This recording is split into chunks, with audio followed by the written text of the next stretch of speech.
बच्चों, कैसे हो आप सब। Welcome to Shalu institute of learning.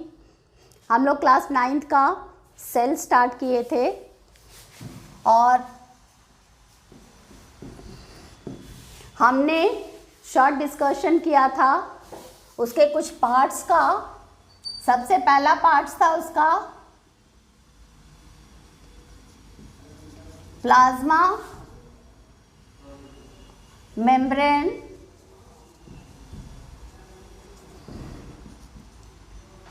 Plasma membrane, cell wall, nucleus, cytoplasm. अब देखिए पूरा सेल जो है किसी भी एनिमल सेल या प्लांट सेल का, उसको 3 भाग में बांट दिया गया है। प्लाज्मा मेम्ब्रेन और उसी का दूसरा नाम है सेल मेम्ब्रेन। ठीक है, ये एनिमल सेल में। और प्लांट सेल में प्लाज्मा मेम्ब्रेन पाया जाता है और सेल वॉल होता है, outermost covering cell wall होता है। ठीक है, फिर उसके बाद आता है न्यूक्लियस, जिसको कि हम ब्रेन कहते हैं सेल का। अब फिर आता है साइटोप्लाज्म। तो साइटोप्लाज्म क्या है, मैंने बताया था कि साइटोप्लाज्म क्या है। ये प्रोटोप्लाज्म ही है जो कि लिविंग है और उसी का दूसरा नाम साइटोप्लाज्म पड़ गया क्योंकि उसका जहाँ पर वो प्लेस है उसके अनुसार। ठीक है, तो हम एक डायग्राम बना लेते हैं सेल का। तो अब देखते हैं कि ये हमारा एनिमल सेल और ये प्लांट सेल। मैंने बताया था कि एनिमल सेल और प्लांट सेल में डिफ्रेंशिएट करने के लिए क्या करना होगा, इस तरह से एक आउटर बाउंड्री बना देनी होगी और ये आउटर बाउंड्री क्या कहलाता है, सेल वॉल। और ये इनर बाउंड्री और ये कहलाता है सेल मेम्ब्रेन। यहाँ पर होगा न्यूक्लियस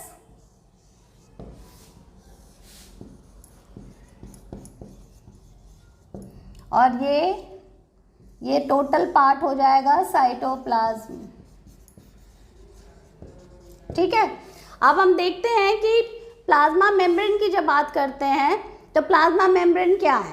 प्लाज्मा मेम्ब्रेन लिविंग होता है और ये आउटर बाउंड्री है एनिमल सेल का। ठीक है, और इसको सेलेक्टिवली परमिएबल मेम्ब्रेन भी कहा जाता है। क्यों कहा जाता है, क्योंकि ये सेलेक्टेड चीज़ों को ही अंदर जाने देता है। ठीक है, अपने थ्रू ऑस्मोसिस के द्वारा ये सेलेक्टेड चीज़ों को अंदर जाने देता है और जिसकी ज़रूरत नहीं है उसको बाहर निकालता है। ठीक है, और ये सेल वॉल जो है ये परमेबल होता है, तो यहाँ से सिर्फ वही चीज़ें अंदर जाती है जो कि पानी में डिज़ोल्व है।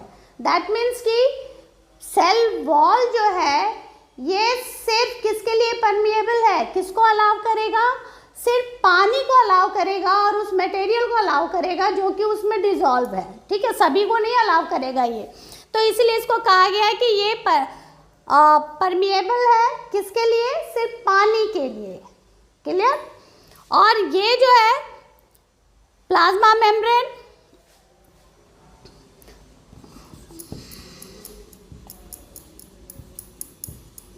ये प्लाज्मा मेम्ब्रेन ये भी अलाउ करता है, सिर्फ जिन चीज़ों की ज़रूरत होती है उनको अंदर जाने देगा, इसलिए इसको सेलेक्टिवली कहते हैं। जिन जिन चीज़ों की ज़रूरत है उसको अंदर जाने देगा, जिसकी ज़रूरत नहीं उसको बाहर जाने देगा। तो एक क्वेश्चन भी आता है इस पे रिलेटेड कि why plasma membrane is called the selectively permeable membrane. उसको सेलेक्टिवली परमिएबल मेम्ब्रेन क्यों कहते हैं, इसलिए कहते हैं क्योंकि वो सेलेक्टेड चीज़ों को ही अंदर जाने देता है। Because it allows the entry of selected materials to enter in and throws out the things which are not required। ठीक है, इसलिए इसको सेलेक्टिवली परमिएबल मेम्ब्रेन कहते हैं। अब आइए हम इसका कैरेक्टरिस्टिक देख लेते हैं कि ये प्लाज्मा मेम्ब्रेन जो है दोनों का किस चीज़ से बना हुआ। सबसे पहला तो ये लिविंग है, ये इसमें इलास्टिसिटी होता है, डेलिकेट होता है ये। ठीक है, और ये बना होता है किस चीज़ से, प्लाज्मा मेम्ब्रेन किस चीज से बना हुआ है, ये बना होता है प्रोटीन प्रोटीन एंड लिपिड। ठीक है, प्लाज्मा मेम्ब्रेन किस चीज से बना है? प्रोटीन एंड लिपिड से, और ये लीविंग होगा। ठीक है, सेल वॉल की जब हम बात करते हैं तो सेल वॉल किस चीज से बना हुआ है? सेल वॉल बना होता है सेल्यूलोज से। ठीक है, और सेल्यूलोज क्या है? ये नॉन लिविंग है।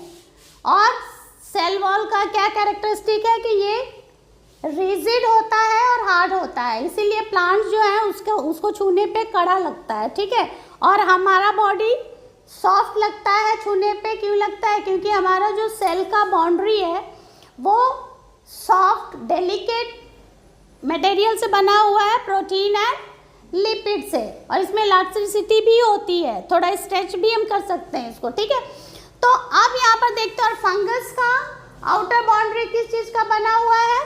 वो बना होता है फंगस, फंजाई में ये बना होता है चिटिन का। ठीक है, अब देखिए ये तो इसका आउटर बाउंड्री का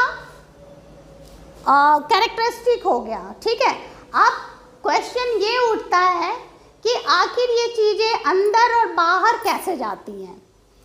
जो भी चीज़ें अंदर घुसता है तो कैसे घुसता है? क्या वहाँ पर कोई होल है या क्यों घुसता है? तो वो घुसता है डिफ्यूजन के कारण। ठीक है, डिफ्यूजन का मतलब क्या होता है कि the materials from high regions of high concentration moves towards the regions of the low concentration. That means कि ऐसे मटेरियल जो है वो हाई कॉन्सेंट्रेशन से कहाँ जाएगा? लो कॉन्सेंट्रेशन की तरफ मूव करता है। जहाँ भी जिस चीज़ों की कमी होती है तो वो उस तरफ मूव कर जाएगा, जहाँ ज़्यादा है तो वहाँ से वो क्या करेगा? मूव कर जाएगा। ठीक है, तो अब ये तो नॉर्मल डिफ्यूजन हर जगह हो रहा है। जैसे मान लीजिए सपोज आपने देखा होगा कि कभी कभी क्या होता है कि अगर हम घर में खूब अच्छा चीज़ बना हुआ है, मम्मी ने किचन में खूब अच्छा चीज़ बनाया हुआ है, और आप जैसे ही गेट पे पहुँचते हो, खुलता है, आपको बहुत अच्छा स्मेल आता है, मनपसंद चीज़ें आती है, तो मुंह से पानी आ जाएगा, और घुसते घुसते आपने ये बनाया है, आपका क्वेश्चन रहता है ना? तो ये कैसे हुआ? क्योंकि वो जो किचन में आपके बना उसका जो स्मेल है, वहाँ पर कॉन्सेंट्रेशन उस स्मेल का, उस चीज़ का ज़्यादा है, तो वो हवा में मिल गया, और हवा में मिलने के बाद वो मूव कर गया, और कहाँ चला आया? गेट तक आया। मतलब वो तो चारों तरफ मूव कर रहा है, तो जैसे आपका गेट खुला तो आपको वो स्मेल मिल गई, तो हाई कॉन्सेंट्रेशन से कहाँ चला गया? लो कॉन्सेंट्रेशन की तरफ चला गया। ठीक है, तो यही चीज़ें होती है कि जहाँ भी हाई कॉन्सेंट्रेशन होगा किसी भी चीज़ का तो वो सब्सटेंस जो है वो मूव करेगा कहाँ? लो कॉन्सेंट्रेशन की तरफ। ठीक है, लेकिन यहाँ पर क्या होता है कि डिफ्यूजन तो हो रहा है, लेकिन एक झिल्ली के द्वारा हो रहा है, एक लेयर के द्वारा हो रहा है, क्योंकि बीच में ये प्लाज्मा मेम्ब्रेन आ रहा है ना, तो यहाँ भी आ रहा है, यहाँ भी आ रहा है। तो जब भी ये डिफ्यूजन किसी लेयर के थ्रू होता है तो उसको हम कहते हैं ऑस्मोसिस। क्या कहेंगे इसे हम? ऑस्मोसिस कहते हैं। क्या कहा जाता है? ऑस्मोसिस। तो ऑस्मोसिस क्या है? That is the same process of diffusion. Diffusion का ही प्रोसेस है, लेकिन डिफरेंस क्या हो गया? डिफ्यूजन जो है ये ओपन में कहीं भी हो रहा है, उसमें झिल्ली की जरूरत नहीं है, लेयर्स की जरूरत नहीं है। लेकिन ऑस्मोसिस में क्या होता है कि एक लेयर की जरूरत पड़ती है। ठीक है, तो हम कह सकते हैं कि ऑस्मोसिस क्या है? तो osmosis is the process by which substances move from high regions to concentration of the high regions to the concentration of the low regions through a layer. ठीक है, तब इसको हम कहते हैं कि ये क्या हो गया? ऑस्मोसिस हो गया। तब यहाँ पर ऑस्मोसिस के द्वारा ही चीजें अंदर बाहर हो रही हैं। ठीक है, अब एक और प्रश्न उठता है यहाँ पर कि क्या होगा कि जब, अगर हम इसको ऐसे आप समझ सकते हो कि इसके 3 कंडीशंस हो सकते हैं, और ये 3 कंडीशन कौन कौन से होंगे? सपोज मान लीजिए कि आपने एक बर्तन लिया, इसमें पानी लिया, ठीक है, और इसके अंदर हमने क्या डाल दिया? किशमिश डाल दी। जिसको हम इसी को देख रहे हैं कि इसमें हमने किशमिश रख दिया, ठीक है। आप देखिए एक चीज की पानी का कॉन्सेंट्रेशन यहाँ पर ज़्यादा है और किशमिश के अंदर पानी का कॉन्सेंट्रेशन क्या है, कम है, ठीक है।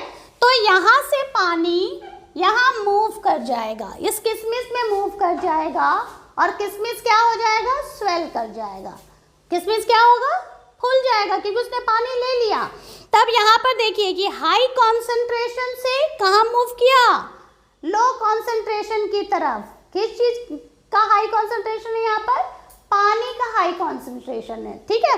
तब इस कंडीशन में को हम कहते हैं कि ये हाइपोटोनिक है। क्या है ये, हाइपोटोनिक सॉल्यूशन इसे कहा जाता है। हाइपोटोनिक सॉल्यूशन में क्या हो रहा है,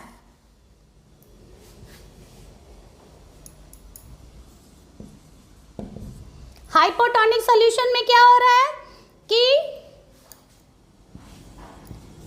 रीजियंस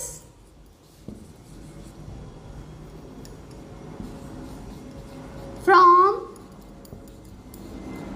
हाई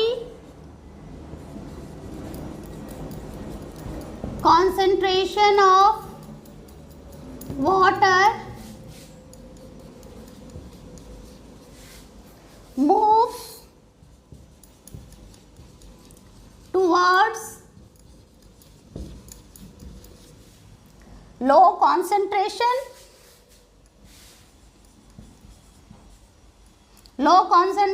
of water। तो इस कंडीशन में क्या हुआ कि regions from high concentration of water moves towards the low concentration of water.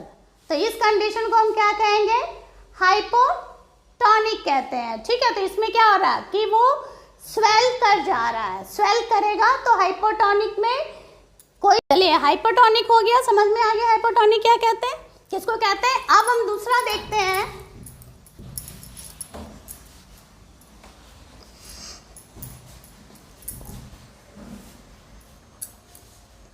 That means कि यहाँ से जब हाइपोटोनिक में क्या होगा, जब यहाँ बाहर में पानी की मात्रा ज़्यादा होगी तो अंदर जाएगा तो ये स्वेल करेगा, ठीक है। अब दूसरा कंडीशन हम देखते हैं कि आइसोटोनिक किसको कहते हैं। आइसोटोनिक सॉल्यूशन किसे कहा जाएगा, जब अंदर का एनवायरनमेंट और बाहर का एनवायरनमेंट में सब्सटेंसेस जब बराबर होंगे, ठीक है, पानी की मात्रा जब दोनों में बराबर होगा तो ना ही लेगा और ना ही देगा, ठीक है, वो बैलेंस करके रखेगा। दैट मीन्स यहाँ भी जरूरत नहीं है और बाहर भी जरूरत नहीं है, तो दोनों में जब बराबर है तो ऐसा कंडीशन कि when that regions in which the substances are equal same inside the cell and outside the cell. तो उस कंडीशन में क्या कर रहा है कि अंदर और बाहर में जब एक जैसा है तब वो न लेगा और न देगा, तो उस कंडीशन को हम कहते हैं कि ये आइसोटोनिक सॉल्यूशन होगा, ठीक है। और तीसरा है hypertonic.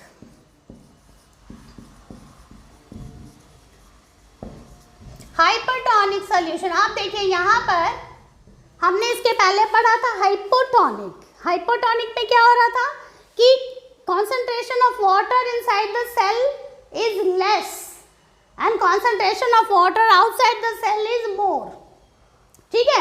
So the water enters inside the cell and the cell swells, ठीक है।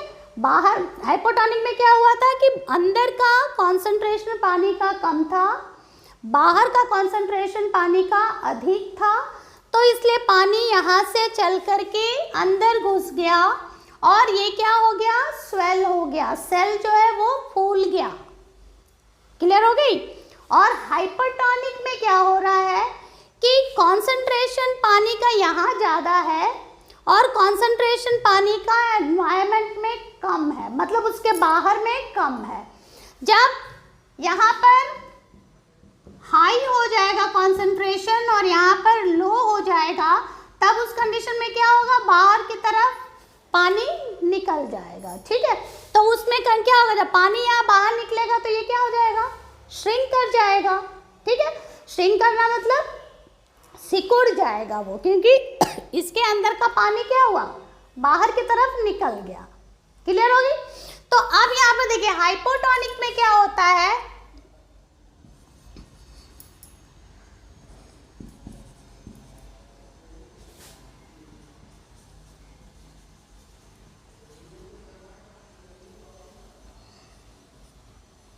इसमें क्या हो रहा है कि हाइपोटोनिक पे सब्सटेंस जो है वो तो मूव कर ही रहा है, कहाँ से, हाई कॉन्सेंट्रेशन से। तो यहाँ पर हम लिखेंगे सब्सटेंस मूव्स फ्रॉम, सब्सटेंस नहीं लिखते हैं, वाटर होगा यहाँ पर, क्योंकि वाटर का कॉन्सेंट्रेशन हाई है। Water moves from cell to outside. ठीक है, तो इस कंडीशन में आपको ये दिखाना पड़ेगा कि concentration of water inside the cell is more, concentration पानी का सेल के अंदर क्या है, ज़्यादा है, और सेल के बाहर कॉन्सेंट्रेशन पानी का कम है। ठीक है, तो उस कंडीशन में क्या हो रहा है कि सेल से पानी बाहर निकल रहा है, तो वो इसलिए क्या हो जाएगा, श्रिंक कर जाएगा। तो क्वेश्चन रिलेटेड, इससे जो रिलेटेड क्वेश्चन आते हैं वो आपको कंडीशन दे देगा कि कॉन्सेंट्रेशन बाहर में ज़्यादा है या कम है, उस कंडीशन में वो क्या कहलाएगा और क्या होगा। तो अगर मान लीजिए कि वो देता है कि कॉन्सेंट्रेशन सेल के बाहर ज़्यादा है पानी का और कॉन्सेंट्रेशन अंदर में कम है, या ये दे सकता है कि मान लीजिए कि कॉन्सेंट्रेटेड शुगर में अगर हम किसी चीज़ को सेल को डालेंगे तो उस कंडीशन में क्या होता है। ठीक है, तो उसमें आपको देखना होगा कि कॉन्सेंट्रेशन कहाँ का ज़्यादा है पानी का। तो अगर ज़्यादा पानी का कॉन्सेंट्रेशन बाहर में है तो नेचुरल है कि वो अंदर सेल के अंदर जाएगा। इसको हम एक एग्जाम्पल, छोटा सा एक एग्जाम्पल लेकर के कर सकते हैं। अब सबसे पहले करना क्या है कि अंडा सभी ने देखा है, एक उस अंडे को हम लेते हैं और उस अंडे को क्या करेंगे कि डाइल्यूट हाइड्रोक्लोरिक एसिड के अंदर डाल देंगे।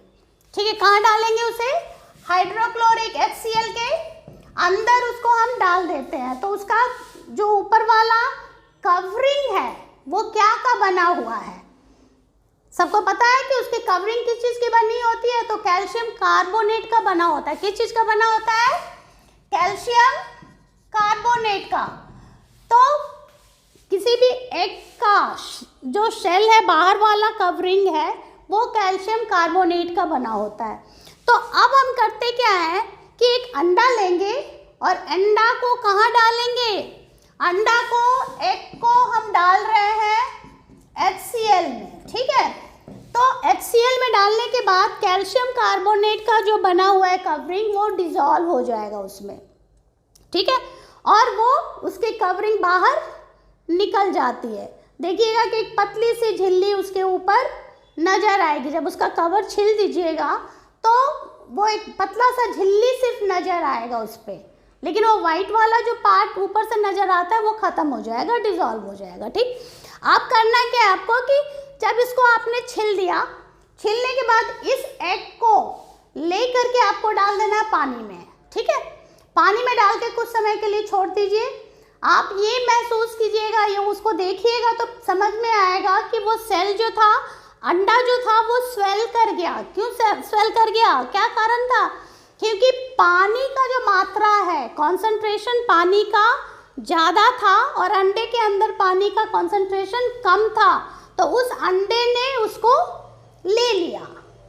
ठीक है, अंडे के अंदर पानी चला गया और वो स्वेल कर गया।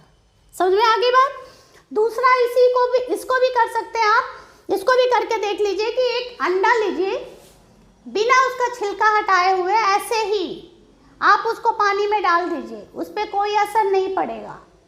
क्यों नहीं पड़ेगा, कुछ कारण होना चाहिए ना।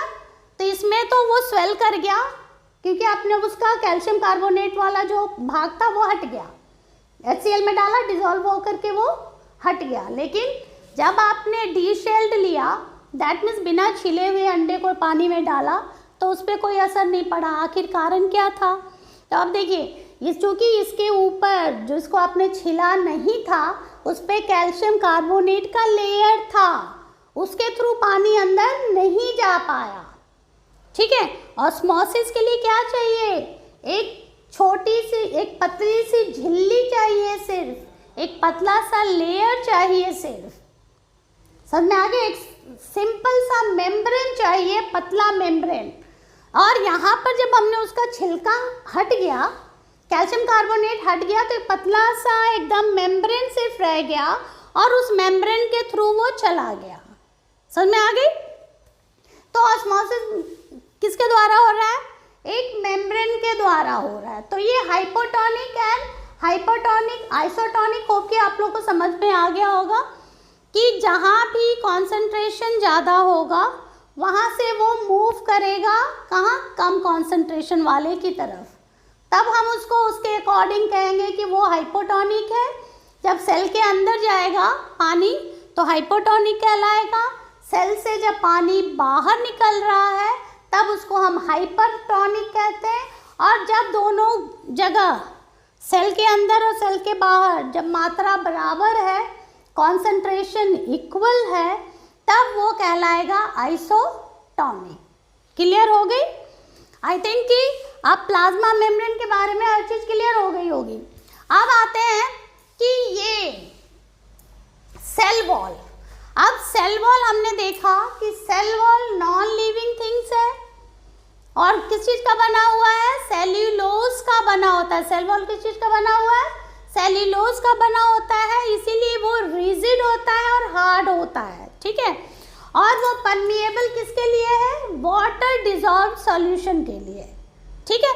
तो जो चीज़ें वाटर डिजॉल्व सॉल्यूट के लिए, वाटर डिजॉल्व सॉल्यूट के लिए जो कि पानी में सॉल्यूट घुल जाता है, सिर्फ उसको ही वो अलाउ करता है, ठीक है। सिर्फ पानी में घुला हुआ चीज को ही वो अंदर घुसने देता है।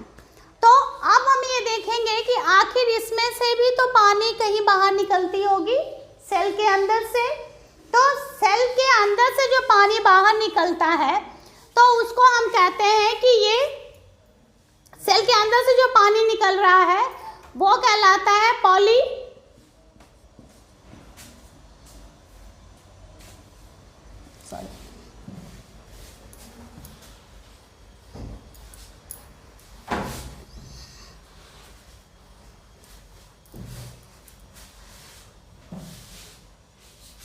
सेल के अंदर से जो पानी निकल रहा है उसको हम कहते हैं प्लाज्मोलाइसिस,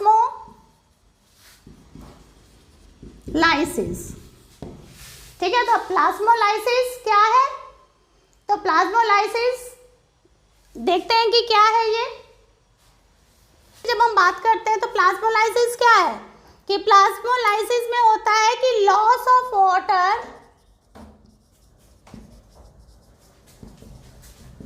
फ्रॉम प्लांट सेल, ठीक है। अब यहाँ से सेल वॉल में क्या हो रहा है कि जब पानी सेल से बाहर निकलता है तो ये लॉस ऑफ वाटर हो गया फ्रॉम सेल। अगर loss of water from cell हो रहा है प्लांट सेल में, प्लांट में हो रहा है ये, ठीक है, तो इसको हम कहते हैं कि ये प्लाज्मोलाइसिस है। ये प्रोसेस क्या है, प्लाज्मोलाइसिस है। तो उस कंडीशन में क्या होगा कि जब सेल से पानी बाहर निकल रहा है तो सेल क्या हो जाएगा, श्रिंक करना शुरू करेगा या कॉन्ट्रैक्ट करेगा, ठीक है। तो वो श्रिंक करना शुरू करता है वो। तो अब यहाँ पर हम देखते हैं कि प्लाज्मोलाइसिस सिंपल सा चीज है कि प्लाज्मोलाइसिस की जब भी हम बात करेंगे तो किस में होगा, प्लांट सेल में होगा। Loss of water from the plant cell is called plasmolysis. अगर ये क्वेश्चन आता है कि what is plasmolysis, simple language में लिखिए कि loss of water from the plant cell is called plasmolysis and in this case the cells will shrink, वो सिकुड़ जाएगा। क्लियर हो गया? अब आ जाइए कि ये सेल की जब हम बात करते थे तो इसमें ये वाला पार्ट जो है इसको क्या कह रहे हैं हम, इसको कहते हैं साइटोप्लाज्म, ठीक है। तो साइटोप्लाज्म देखिए कहाँ प्रेजेंट है, न्यूक्लियस के बाहर और सेल मेम्ब्रेन के अंदर। कहाँ प्रेजेंट है ये?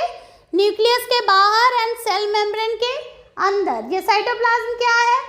ये चारों तरफ इसके बीच में भरा हुआ है प्लाज्मा, प्रोटोप्लाज्म होता है। अब देखिए ये प्रोटोप्लाज्म क्या है?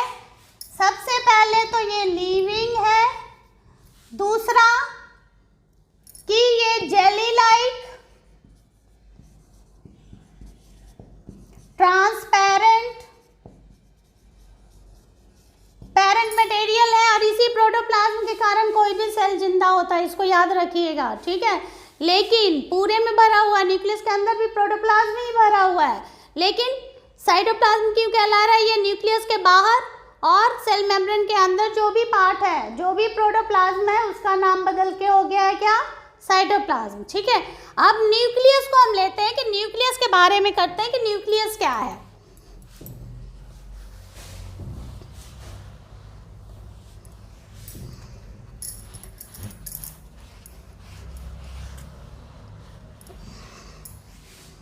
अब आइए न्यूक्लियस। अब न्यूक्लियस का जो स्ट्रक्चर है वो सेंटर में होता है न्यूक्लियस,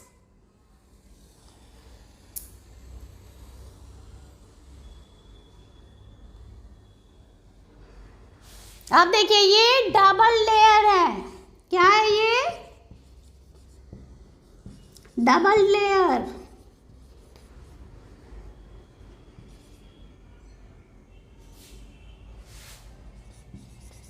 ठीक है, न्यूक्लियस क्या है? न्यूक्लियस की जो बाउंड्री है वो डबल लेयर होती है और उसको हम कहते हैं न्यूक्लियर मेम्ब्रेन। क्या कहेंगे उसे? Nuclear membrane. अब ये वाला जो पार्ट है दोनों, इसको कहते हैं न्यूक्लियर मेम्ब्रेन, ठीक है। और यहाँ पर जो प्रोटोप्लाज्म है उसको कहा जाता है न्यूक्लियोप्लाज्म। यहाँ पर एक रचना, गोल जैसी रचना होती है जिसको कहा जाता है न्यूक्लियोलस, ठीक है। और यहाँ पर इस तरह से नेटवर्क होता है, क्रोमैटिन नेटवर्क इसे कहते हैं। अब देखिए ये आपका स्ट्रक्चर किसका हो गया? न्यूक्लियस का हो गया। और न्यूक्लियस के बीच बीच में न्यूक्लियर मेम्ब्रेन में ऐसे पोर्स होते हैं और इस पोर्स को कहा जाता है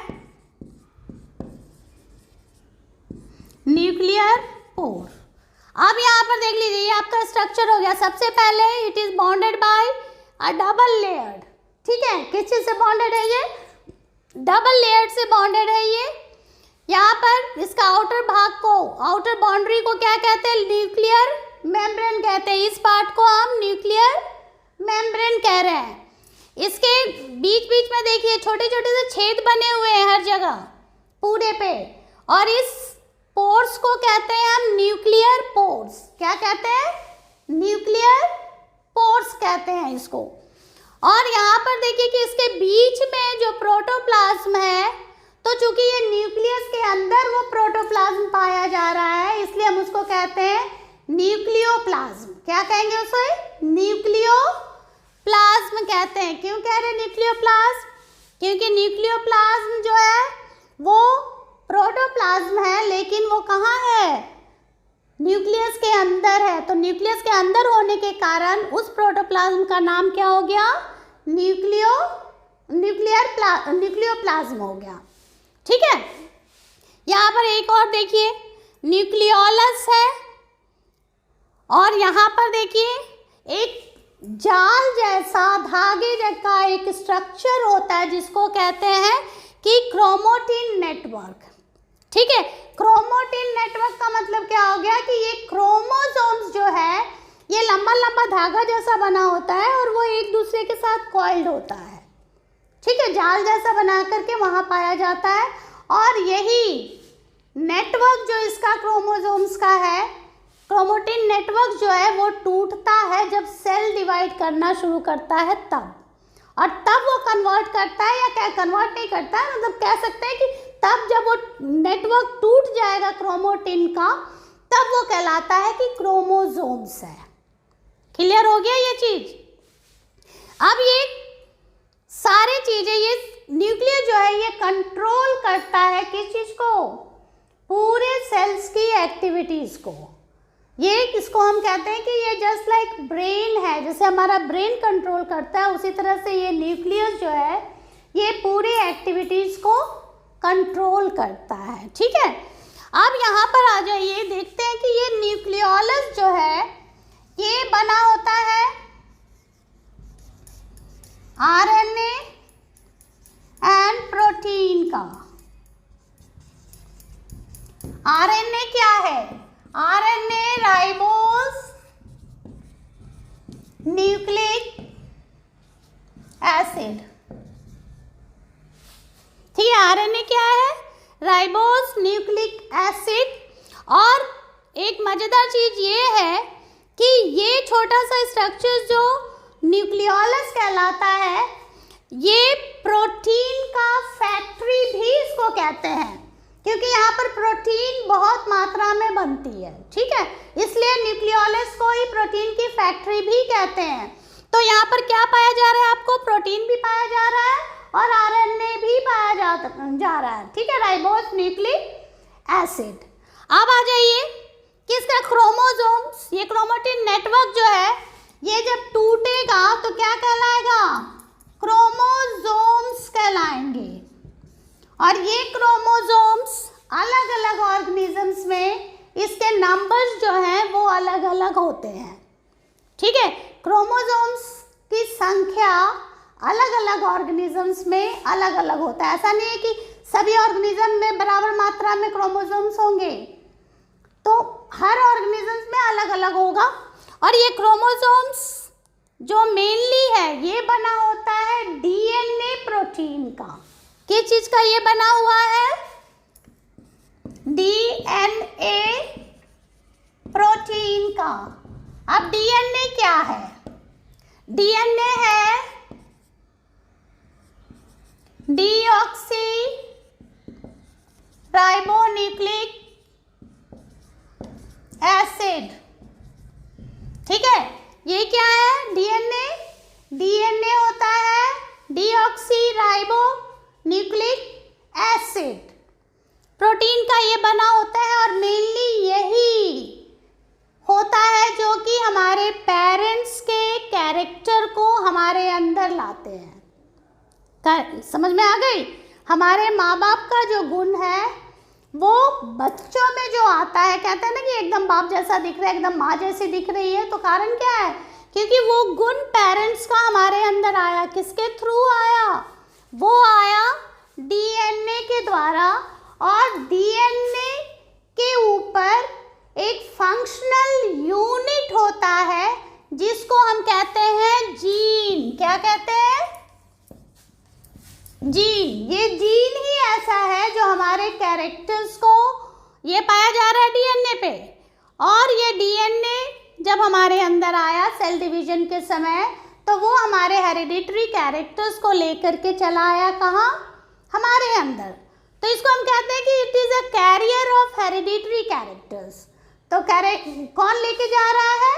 डीएनए। और डीएनए के ऊपर जो जीन्स है वो उसका फंक्शनल यूनिट है। ठीक है, तो फंक्शनल यूनिट डीएनए का क्या हो गया?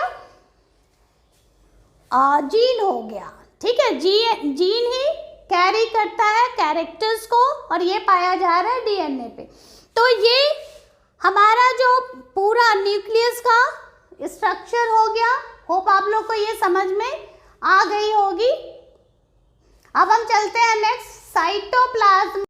चलो अब देखते हैं हम साइटोप्लाज्म। तो साइटोप्लाज्म कहाँ है? ये पार्ट। ठीक है, न्यूक्लियस के बाहर एंड सेल मेम्ब्रेन के अंदर। तो आइए देखते हैं इसमें क्या है। तो साइटोप्लाज्म की जब हम बात करेंगे तो साइटोप्लाज्म में बहुत सारे ऑर्गेनील्स होते हैं जो जो कि डिफरेंट तरह के काम करते हैं वो पाए जा रहे हैं। तो अब देखिए साइटोप्लाज्म में कौन कौन से ऑर्गेनेल्स होंगे? तो माइटोकॉन्ड्रिया, देन एंडोप्लाज्मिक,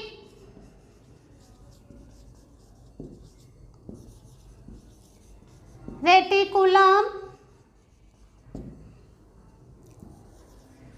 राइबोसोम्स। ठीक है, आप यहां पर हम ये चीज देखते हैं कि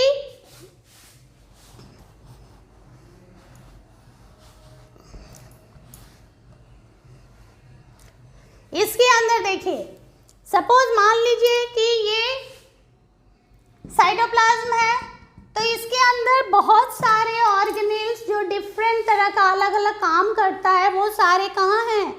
यहीं पर पाए जा रहे हैं। ठीक है, तो यहाँ पर वो बिखरा पड़ा होता है। तो कौन कौन से है उसमें? देखिए माइटोकॉन्ड्रिया है, एंडोप्लाज्मिक रेटिकुलम है, राइबोसोम्स है, गोल्गी अपैरेटस है, देन प्लास्टिड्स है, उसके बाद वैक्यूल्स आते हैं, फिर लाइसोसोम्स आते हैं। तो ये सारी चीज़ें प्लास्टिड, देखिए प्लास्टिड जो है वो सिर्फ प्लांट सेल में पाया जाएगा, एनिमल सेल में नहीं पाया जाता है, लेकिन माइटोकॉन्ड्रिया वगैरह एनिमल सेल और प्लांट सेल दोनों में पाए जाते हैं। ठीक है, क्योंकि माइटोकॉन्ड्रिया जो है वो साइट ऑफ रेस्पिरेशन है। तो अब ये हम देखते हैं कि साइटोप्लाज्म कैसा होता है। तो ये भी मैंने पहले भी बताया कि ये प्रोटोप्लाज्म ही है, लेकिन न्यूक्लियस के बाहर सेल मेम्ब्रेन के अंदर पाया जा रहा है, इसलिए इसका नाम क्या पड़ गया? साइटोप्लाज्म पड़ गया। ये जेली लाइक सब्सटेंस है और ये पूरे में फैला हुआ है। ठीक है, और इसके अंदर बहुत सारे ऑर्गेनेल्स हैं जो कि डिफरेंट तरह के काम करते हैं। तो सबसे पहला ऑर्गेनेल्स हम लेते हैं माइटोकॉन्ड्रिया। ठीक है, तो माइटोकॉन्ड्रिया देखिए इस तरह का स्ट्रक्चर होता है। ये माइटोकॉन्ड्रिया जो है ये रॉड लाइक स्ट्रक्चर है और ये दोनों में पाया जाएगा plant cell and animal cell में। ठीक है, ये क्या है? डबल लेयर्ड है। ठीक है, माइटोकॉन्ड्रिया जो होता है वो रॉड लाइक स्ट्रक्चर होता है और वो डबल लेयर्ड होता है। ठीक है, और ये डबल लेयर्ड जो है, ये डबल लेयर्ड का जो स्पेस है देखिए यहाँ पर, ये दोनों के बीच में ये एक लेयर और ये दूसरा लेयर, तो इसके बीच में जो स्पेस है ये कहलाता है पेरीमाइटोकॉन्ड्रिया। क्लियर हुआ? अब देखिए इन दोनों के जो बीच में स्पेस है, ये वाला भाग, ये आउटर लेयर, ये इनर लेयर। तो outer layer and inner layer के बीच में जो जगह बचती है उसी को हम कहते हैं कि पेरीमाइटोकॉन्ड्रिया। ठीक है, क्या कहेंगे इसे? पेरीमाइटोकॉन्ड्रिया। क्लियर हो गया? और ये जो माइटोकॉन्ड्रिया है ये one of the important organelles है किसी भी सेल का, क्योंकि यहीं पर माइटोकॉन्ड्रिया ही होता है साइट ऑफ रेस्पिरेशन। माइटोकॉन्ड्रिया में क्या होता है? ये है site of respiration. That means कि माइटोकॉन्ड्रिया में ही रेस्पिरेशन होता है और यहाँ से एनर्जी निकलती है और ये एनर्जी स्टोर्ड होकर के माइटोकॉन्ड्रिया में ही इकट्ठा होता है और वो कहलाता, किस रूप में इकट्ठा हो रहा है?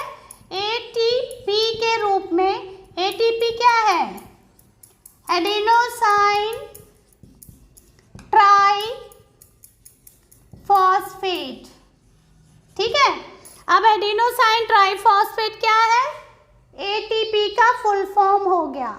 अब आइए कि माइटोकॉन्ड्रिया की जब हम बात कर रहे हैं तो माइटोकॉन्ड्रिया रॉड लाइक स्ट्रक्चर है, ये साइटोप्लाज्म में पाया जाता है, सेल के दोनों में, एनिमल प्लांट सेल दोनों में पाया जाएगा।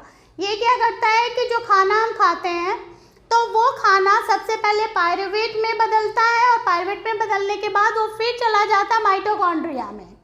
ठीक है, ये आप रेस्पिरेशन जब पढ़ोगे तब पूरा ओपनली इसके बारे में डिटेल्स में पढ़ाई होगी।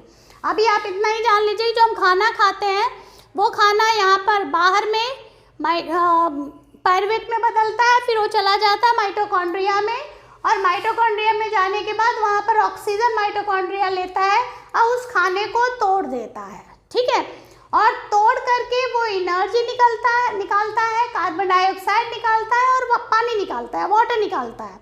तो एनर्जी जो निकल रही है उसी का इस्तेमाल हम करते हैं अपने डिफरेंट एक्टिविटीज़ के लिए। ठीक है, तब आ जाइए कि जब डिफरेंट एक्टिविटीज़ के लिए जो हम इसका एनर्जी का इस्तेमाल करेंगे तो एक ही बार तो कर नहीं लेंगे, हमको तो जैसे जैसे जब हम काम करते हैं तब हमको जरूरत पड़ती है, काम करें या नहीं करें, यहाँ तक कि सांस लेने और छोड़ने में भी हमें एनर्जी चाहिए होती है। ठीक है, जब हम सोए रहते हैं तब भी हमको एनर्जी चाहिए होती है। तो ये एनर्जी जो बनाता है तो उतना यूज़ नहीं होता है एक ही बार में, तो वो इकट्ठा हो जाता है किस रूप में, एटीपी के रूप में, एडेनोसाइन ट्राइफॉस्फेट के रूप में। और जब सेल को एनर्जी की ज़रूरत होती है तब ये माइटोकॉन्ड्रिया जो है उसको प्रोवाइड करता है सेल को एनर्जी। ठीक है, इसीलिए चूँकि ये एनर्जी प्रोवाइड कर रहा है, इकट्ठा करके रख रहा है, इसलिए इसको कहते हैं power house of the cell. क्या कहते हैं इसे, power house of the cell. Power house जैसे जिस तरह से आपने देखा होगा आपके घर में बिजली सप्लाई होती है ना, तो कहाँ से हो रही है, वो एक जगह इकट्ठा होता है जिसको हम पावर हाउस कहते हैं, और वहाँ से वो सप्लाई करते हैं तब हमारे अंदर आती है, हमारे घर में आती है। ठीक है, तो उसी तरह से ये एनर्जी को इकट्ठा करके रखता है और जब ज़रूरत होती है तब ये सेल को सप्लाई करता है, इसलिए इसको power house of the cell भी कहा जाता है। एक क्वेश्चन अक्सर इससे पूछा जाता है कि name the organelles which are called power house of the cell. ठीक है, तो पावर हाउस किसको कहेंगे, माइटोकॉन्ड्रिया कहेंगे। इसी का दूसरा क्वेश्चन भी आता है, why mitochondria is known as power house of the cell. क्यों इसको power house of the cell कहते हैं, क्योंकि because it provides the energy to the cell whenever required. जब भी सेल को एनर्जी की ज़रूरत होगी तब वो उसको एनर्जी सप्लाई करता है, क्योंकि वो एनर्जी को इकट्ठा करके रखता है। और वो एनर्जी किस रूप में रख रहा है, एटीपी के रूप में रख रहा है। ठीक है, अब दूसरा, होप कि ये आप लोगों को समझ में आ गया होगा कि माइटोकॉन्ड्रिया क्या है, माइटोकॉन्ड्रिया को पावर हाउस क्यों कहते हैं। ठीक है, अब दूसरा ऑर्गेनेल जो है वो है एंडोप्लाज्मिक रेटिकुलम। ठीक है, तो एंडोप्लाज्मिक रेटिकुलम का मतलब क्या होता है। अब देखिए यहाँ पर एक ऐसा स्ट्रक्चर होता है,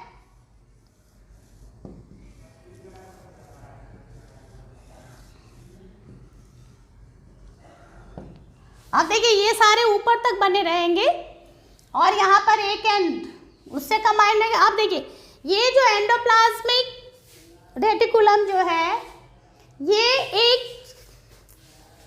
देखिए एंडोप्लाज्मिक रेटिकुलम एक बैग लाइक स्ट्रक्चर होता है ये, और इसका काम क्या है कि ये मेनली एक तरफ से देखिए इसका एक एंड न्यूक्लियस से जुड़ा हुआ है, न्यूक्लियर मेम्ब्रेन से जुड़ा हुआ है, और दूसरा एंड किससे जुड़ा हुआ है, प्लाज्मा मेम्ब्रेन से। इसका एक एंड न्यूक्लियर मेम्ब्रेन से, दूसरा एंड प्लाज्मा मेम्ब्रेन से। ठीक है, तो इसका काम क्या है कि ये पाथवे बनाता है। पाथवे का मतलब क्या हो गया, रास्ता बनाता है कि न्यूक्लियस से बाहर मटेरियल कैसे जाएगा, फिर यहाँ से न्यूक्लियस के अंदर मटेरियल कैसे आएगा। ठीक है, ये पाथवे रास्ता प्रोवाइड करता है ताकि मटेरियल्स अंदर और बाहर जा सके, न्यूक्लियस के अंदर भी आ सके और सेल्स के अंदर भी आ सके, न्यूक्लियस से सेल में जा सके। तो इस तरह का ये रास्ता इसको यहाँ पर प्रोवाइड करता है। ठीक है, तो अब आइए कि इसको हम उठा करके, ये एंडोप्लाज्मिक रेटिकुलम जो है ये दो तरह का होता है।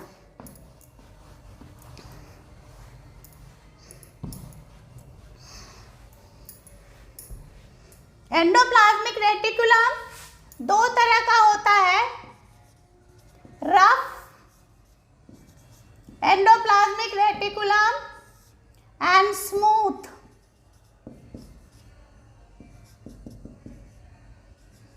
Rough and smooth endoplasmic reticulum. अब देखिए इस रफ क्यों कहते हैं इसको, क्योंकि इसके ऊपर राइबोसोम्स होते हैं। क्या होते हैं?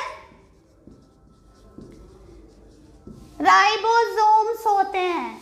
कभी कभी आपने देखा होगा कि किसी भी चीज के ऊपर अगर हम किसी चीज को चिपका देंगे तो क्या हो जाएगा, वो रफ हो जाएगा वो एरिया। तो उसी तरह से इसके ऊपर राइबोसोम जैसे बीड्स होते हैं ना, मोती जो होते हैं, अगर किसी चीज पे रख दिया जाए तो वो कहलाता है आपका राइबोसोम्स। तो यहाँ पर क्या है कि एंडोप्लाज्मिक रेटिकुलम के ऊपर, कुछ एंडोप्लाज्मिक रेटिकुलम के ऊपर राइबोसोम्स पाया जाता है, इसलिए वो रफ हो गया, और कुछ के ऊपर राइबोसोम्स नहीं पाए जाते हैं, इसलिए वो रफ नहीं है, वो क्या है, स्मूथ होता है। ठीक है, अब देखते हैं कि इसका फंक्शन क्या है, ये क्या करता है। आइए आगे चलते हैं। अब देखिए यहाँ पर ये स्मूथ इसलिए है क्योंकि इसके ऊपर राइबोसोम नहीं है, यहाँ पर राइबोसोम है, इसलिए ये रफ है। अब इनका काम क्या है, तो राइबोसोम जहाँ भी होगा वो प्रोटीन सिंथेसाइज करेगा। क्या करेगा वो, यहाँ पर क्या बन रहा है, प्रोटीन बन रहा है।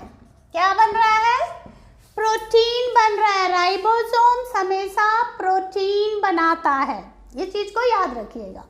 और यहाँ पर ये स्मूथ राइबोसोम्स जो है ये क्या कर, स्मूथ एंडोप्लाज्मिक रेटिकुलम जो है ये क्या कर रहे हैं, ये फैट्स बनाते हैं जिसको कि हम लिपिड यहाँ पर कह सकते हैं। दूसरा है ये स्टेरॉइड बना रहा है, और तीसरा है कोलेस्ट्रॉल। अब देखिए ये स्मूथ एंडोप्लाज्मिक रेटिकुलम जो है फैट्स बना रहा है, लिपिड बना रहा है, स्टेरॉइड बना रहा है एंड कोलेस्ट्रॉल बना रहा है। अब देखिए यहाँ पर ये एंडोप्लाज्मिक रेटिकुलम यहाँ पर देख सकते हैं आपके कुछ रफ है और कुछ स्मूथ है। ठीक है, तो अब इनका काम क्या हो गया, रफ का काम हो गया प्रोटीन बनाना, स्मूथ का काम क्या हो गया, लिपिड बनाना यानी कि फैट्स बनाना, स्टेरॉइड बनाना एंड कोलेस्ट्रॉल बनाना। ठीक है, ये सारे इनके फंक्शन हो गए। तो अब हम जब बात करेंगे कि एंडोप्लाज्मिक रेटिकुलम का फंक्शन क्या हो गया, तो हम सारे चीज़ों को एक साथ ले लेंगे। तो फंक्शन क्या हो गया, सबसे पहला फंक्शन एंडोप्लाज्मिक रेटिकुलम का ये हुआ कि it provides the pathway to transport the materials. क्या हो गया, it provides the pathways to transport the material. दूसरा फंक्शन क्या हो गया इसका कि it rough endoplasmic reticulum synthesize protein. Rough endoplasmic reticulum जो है क्या कर रहा है, प्रोटीन बना रहा है। तीसरा आपका हो गया स्मूथ एंडोप्लाज्मिक रेटिकुलम क्या कर रहा है कि स्मूथ जो है वो प्रोटीन तो सिंथेसाइज नहीं करता है, लेकिन वो दूसरा चीज सिंथेसाइज कर रहा है, बना रहा है। वो लिपिड बनाता है, स्टेरॉइड्स बना रहा है और कोलेस्ट्रॉल बना रहा है। तो ये सारे सिंथेसाइज कहाँ हो रहे हैं, स्मूथ पे हो रहे हैं।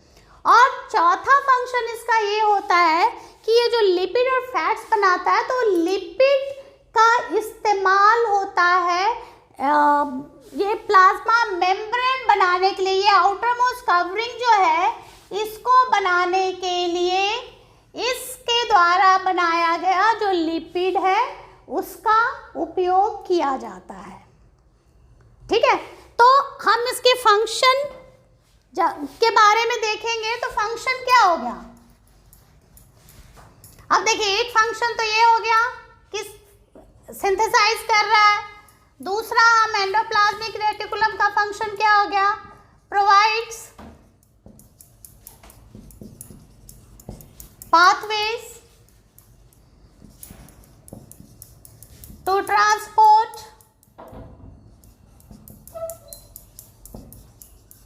materials। तीसरा हो गया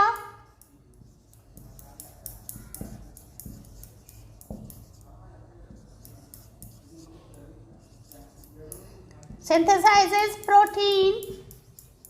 कौन बना रहा है, ये रफ एंडोप्लाज्मिक रेटिकुलम।